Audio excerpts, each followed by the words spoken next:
उत्तर प्रदेश की राजनीति, सरकार और सरकारी योजनाओं से जुड़ी सभी बड़ी खबरें, युवाओं और रोजगार से जुड़ी सभी बड़ी खबरें, महंगाई और आमदन से जुड़ी सभी बड़ी खबरें सबसे पहले देखने के लिए हमारे चैनल को सब्सक्राइब करें, वीडियो को लाइक करें और अपने परिजनों के साथ शेयर जरूर कर दें और याद से चैनल को सब्सक्राइब करके बेल नोटिफिकेशन और जरूर कर ले ताकि आप रहे सबसे आगे। तो चलिए बढ़ते हैं आज की सभी बड़ी खबरों की तरफ। यूपी के आगे सब नतमस्तक, बैंकों और पर्यटकों की पहली पसंद बना यूपी, गरीबी उन्मूलन, शेयर बाजार, निवेश में सबको पछाड़ा। उत्तर प्रदेश बैंकों और पर्यटकों की पहली पसंद बन गया है। गरीबी उन्मूलन और शेयर बाजार निवेश में सबको पछाड़ दिया है। बैंकों से फंड आकर्षित करने में यूपी नंबर 1 पर हो गया, 16.2% हिस्सेदारी हो गई है। गरीबी उन्मूलन में भी नंबर 1 हो गया, 3.43 करोड़ गरीबी से बाहर निकले। शेयर बाजार में नए निवेशकों के मामले में भी देश भर में पहले स्थान पर यूपी पहुंच गया। इसके अलावा घरेलू पर्यटकों का रिकॉर्ड तोड़ दिया, 31 करोड़ पर्यटकों के साथ शीर्ष पर है यूपी। उत्तर प्रदेश विकास, आर्थिक तरक्की और कामयाबी की नई इबारत लिख रहा है। गरीबी उन्मूलन, शेयर बाजार के निवेशकों, घरेलू पर्यटकों, इनकम टैक्स रिटर्न फाइल करने वालों की संख्या और बैंकों के पसंदीदा निवेश वाले राज्यों में उत्तर प्रदेश ने देश के अन्य राज्यों को काफी पीछे छोड़ दिया है। पैराशूट से पहुंचेगा 60 टन का सामान, तैयार हुआ स्वदेशी P7 ड्रॉप सिस्टम, जाने इसकी विशेषता। भारतीय वायुसेना आगरा में डिजाइन किए गए पैराशूट सिस्टम की मदद से हवाई जहाज से कहीं पर भी 60 टन वजन तक के हथियार, सैन्य उपकरण और सामान पहुंचा सकेगी। वायुसेना ने हाल ही में IL-76 विमान से हैवी ड्रॉप सिस्टम P7 का सफल परीक्षण किया। पूरी तरह से स्वदेशी P7 heavy drop system P7 का सफल परीक्षण भी किया गया है। पूरी तरह से स्वदेशी P7 सिस्टम के जरिए जंग के दौरान मैदान में या दुर्गम स्थानों तक 60 टन वजनी सामान पहुंचाया जा सके। सैन्य अधिकारियों ने इसे मेक इन इंडिया में भी बड़ी सफलता करार दिया। DRDO के आगरा स्थित aerial delivery research and development establishment ने साल 2020 में डिजाइन बनाने के बाद 60 टन वजन के P7 हैवी ड्रॉप सिस्टम का परीक्षण शुरू किया था। उससे पहले सेना केवल 3 टन वजन के उपकरण और साजो सामान ही पैराशूट के जरिए उतार सकती थी। मलपुरा स्थित ड्रॉपिंग जोन में ADRDE ने परीक्षण किया। सेना में 60 टन वजन वाले पैराशूट सिस्टम के बाद आगरा के ADRDI वैज्ञानिक 15 टन वजन के पैराशूट सिस्टम को विकसित करने पर काम कर रहे हैं। चीनी नागरिक को आगरा में पकड़ लेते तो नहीं होती 1400 करोड़ की ठगी, 9 दिन में 1200 लोग फंसाए। गुजरात में 1 साल पहले ऑनलाइन फुटबॉल बैटिंग ऐप बनाकर 1200 लोगों से 1400 करोड़ रुपए की ठगी कर भाग जाने वाले चीनी नागरिक वू अयानवू के तार आगरा से भी जुड़े हैं। यहाँ ऑनलाइन गेमिंग ऐप दानी दाता के माध्यम से रकम कमाने का झांसा देकर 3 करोड़ रुपए से ज्यादा की ठगी की गई थी। इसमें पुलिस की जांच में चीनी नागरिक वू उयानबे का नाम सामने आया था। हालांकि पुलिस ने उसके 3 साथियों को दिल्ली से गिरफ्तार कर जेल भेज दिया है, मगर कहा जा रहा है कि यदि पुलिस टीम सतर्कता और तत्परता दिखाती तो गुजरात की ठगी को रोका जा सकता था। चीनी नागरिक अभी तक जांच एजेंसियों की गिरफ्त से दूर है। यूपी में 52,699 सिपाही भर्ती के लिए खुला रास्ता, अक्टूबर में मांगे जाएंगे ऑनलाइन आवेदन।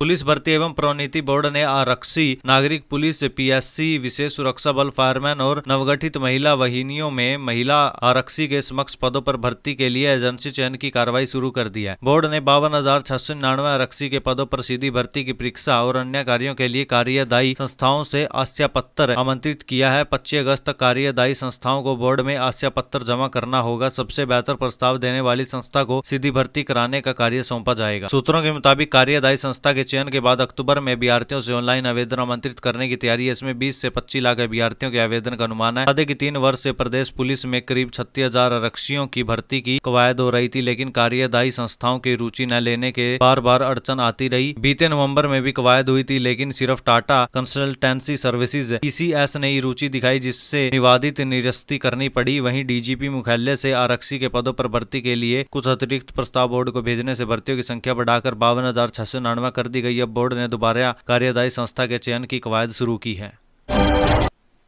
24 गांव में नदी के कटान से हुई तबाही, 100 से अधिक परिवार बेघर।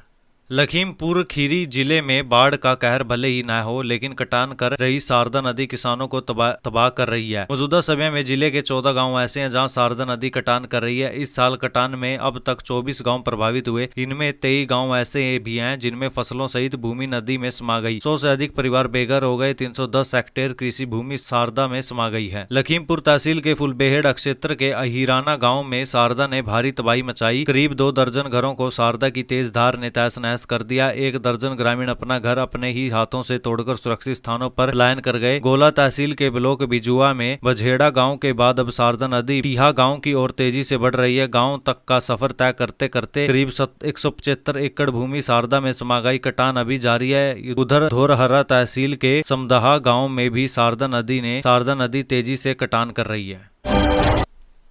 अब और भी तेज दौड़ेंगे बुलडोजर। अपराधियों की संपत्ति पर बुलडोजर चलाना हुआ आसान।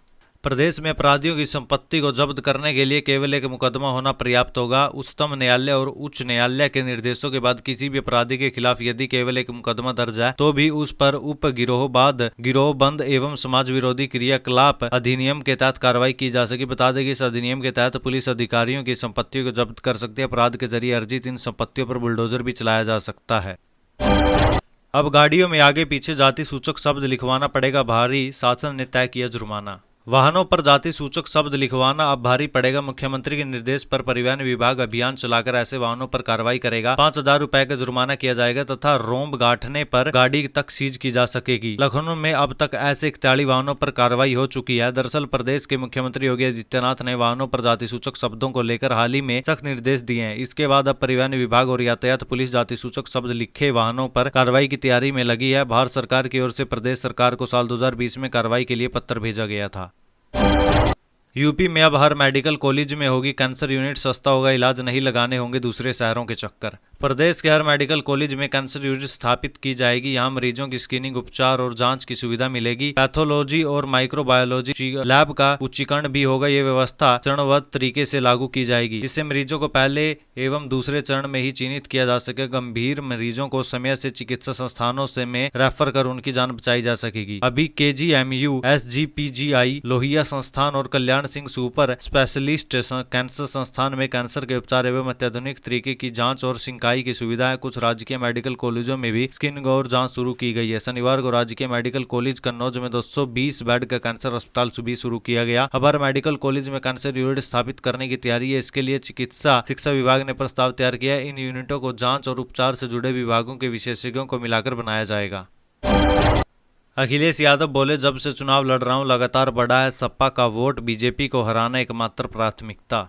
सपा अध्यक्ष अखिलेश यादव ने कहा है कि समाजवादी हमेशा किसी भी गठबंधन में बड़े दिल के साथ शामिल होते हैं। हमारे पिछले ट्रैक रिकॉर्ड से देखा जा सकता है कि इंडिया गठबंधन के तहत यूपी में कांग्रेस को क्या देना है, ये बड़ा सवाल नहीं है। बड़ा सवाल यह है कि भाजपा को हराना है। एक कार्यक्रम में उन्होंने कहा कि जब से वे चुनाव लड़ रहे हैं सपा का वोट लगातार बढ़ता जा रहा है। गठबंधन में ये सीधा कहा कि इंडिया को घमंडित। अखिलेश ने गठबंधन से ये सीखा है कि भाजपा को कैसे हराया जा सकता है। अखिलेश ने कहा कि इंडिया को घमंडिया कहने वाले खुद सबसे बड़े घमंडी हैं। इंडिया गठबंधन में जितने भी दल हैं और नेता हैं वे अपने राज्यों में बहुत ताकतवर हैं। उन्होंने कहा कि भाजपा की कमजोरी का अंदाजा इससे लगाया जा सकता है कि जो दल भाजपा को दिन रात कोसते थे और तमाम तरह के आरोप लगाते थे उनके भी सामने उसे झुकना पड़ रहा है। उनका इशारा सुबह सपा के ओम प्रकाश राजभर की तरफ था।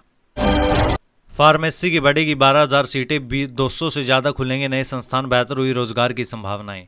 फार्मेसी सेक्टर में रोजगार की बढ़ती संभावनाओं को देखते हुए प्रदेश के संस्थानों में इसकी सीटें बढ़ाई जा रही है। साथ ही बड़ी संख्या में नए संस्थान भी खोले जा रहे हैं। फार्मेसी में युवाओं के रुझान को देखते हुए प्रदेश ने इसके संस्थानों की वृद्धि करने की घोषणा की है। इसके लिए 200 से अधिक नए संस्थानों में संबद्धता के लिए आवेदन किया है। इसकी प्रक्रिया आखिरी चरण में है। 22 अगस्त से प्रस्तावित नए स्तर की प्रवेश काउंसलिंग से पहले संबद्धता मिली तो डिप्लोमा इन फार्मेसी से लगभग 12,000 सीटें बढ़ाई जाएगी।